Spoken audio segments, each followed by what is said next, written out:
Final thing that they saved for Wednesday, which is a MacBook Neo, is a $599 MacBook. It's a 13-inch display. It's powered by an A18 Pro chip, so not quite Apple Silicon M series chip, but that was a chip that was in the iPhone 16 Pro, and it seems to be right around the level of performance of M1. 8 gigs of RAM, 256 gigs of storage, and 4 colors. It's incredibly inexpensive, and so they've done all the things they have to do to get a MacBook, which is still made of metal all the way down. Like the keyboard's not backlit anymore. It's only 2 ports. Both are USB Type-C. One of them is USB 3. One of them is USB 2. I think most people are just using these ports to charge and not using them for one to charge, one to plug something in, a mouse, a keyboard. So we should talk about what this computer is going to be capable of, right? And to be fair, it will be not as good, especially with the 8 gigs of memory. I think that's actually the real bottleneck, but it will not be good for video editing. It won't be good for gaming. They were bold enough to do a gaming demo for me on this on a 60 hertz display. Was it an iPhone game though? It was basically an iPhone game. It didn't look that great, but this is not for that. But if you think about who's going to be buying this, it's a lot of schools, it's a lot of students, it's a lot of young people's first computer who you're getting them a Mac instead of a tablet or something, or like a random HP or a Chromebook. Yes. This, for those people, is a web browser, and it's spreadsheets, word processing, texting, basic stuff like that. Email. It's going to kill at all that. It's super good, and most of these things are single core tasks that this chip is going to be totally fine for.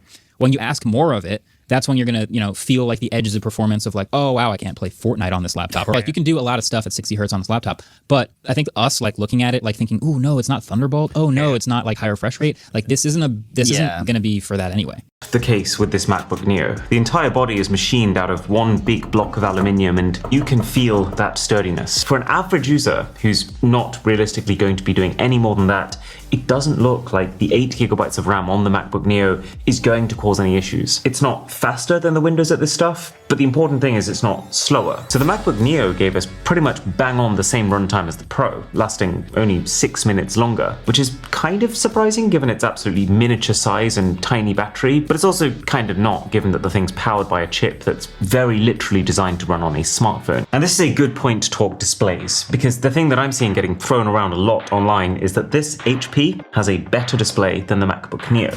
And you can see why people are saying that, because this is an OLED panel compared to the MacBook's LCD, so it's way punchier with colors. But I would disagree with the sentiment, because first of all, while not as vibrant, this is a shockingly color accurate display for a $599 laptop. It may not pop as much, but looking at one of our videos on this screen, this is how I meant to look, not this. The Mac is also higher resolution with literally 50% more pixels, and its brightness is 500 nits compared to the HP's 300.